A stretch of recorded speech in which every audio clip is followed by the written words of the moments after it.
Only high crimes and misdemeanors can lead to impeachment, the president tweeted. There were no crimes by me, no collusion, no obstruction, so you can't impeach. It was the Democrats that committed the crimes, not your Republican president.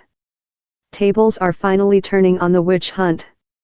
During the White House Easter egg roll, Trump was asked by reporters if he was worried about the possibility of impeachment. Not even a little bit, he said. But many constitutional scholars view impeachment as a political, not a judicial, act.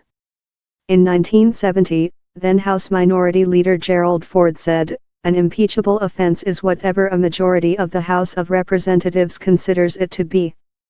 The Judiciary Committee took the view that the charge of high crimes and misdemeanors covers allegations of misconduct including abuse of official power and neglect of duty, as well as corruption and betrayal of trust.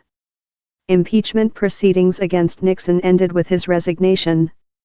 Trump himself, during Barack Obama's presidency, raised the issue as a rhetorical question. A redacted version of Special Counsel Robert Mueller's long-awaited report, released last week, found no evidence that Trump or his campaign engaged in a criminal conspiracy with Russia. And while Mueller declined to charge Trump with obstruction of justice, investigators explicitly refused to exonerate the president. If we had confidence after a thorough investigation of the facts that the president clearly did not commit obstruction of justice, we would so state, the report explained. We are unable to reach that judgment. The evidence we obtained about the president's actions and intent presents difficult issues that prevent us from conclusively determining that no criminal conduct occurred.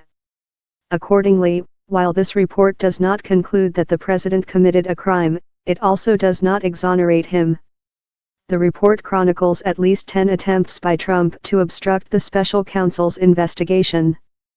Those attempts at obstruction of justice could constitute impeachable conduct, legal experts say.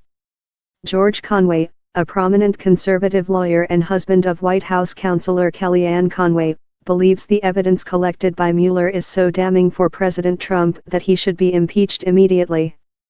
What the Mueller report disturbingly shows, with crystal clarity, is that today there is a cancer in the presidency, President Donald J. Trump, Conway wrote in a scathing op-ed published in The Washington Post on Thursday night. Congress now bears the solemn constitutional duty to excise that cancer without delay. On Friday, Senator Elizabeth Warren, D-Mass, became the first major Democratic presidential candidate to call for impeachment proceedings based on the results of Mueller's probe. The severity of this misconduct demands that elected officials in both parties set aside political considerations and do their constitutional duty, Warren tweeted. That means the House should initiate impeachment proceedings against the President of the United States. But House Speaker Nancy Pelosi, D. California, and other Democratic leaders have said they want more information, including Mueller's full, UN-redacted report and related testimony, before moving forward on impeachment. On NBC's Meet the Press Sunday, Representative Jerry Nadler, DNY, chairman of the House Judiciary Committee, said Trump's obstruction of justice, if proven, would be impeachable. He added, "We may get to that. We may not."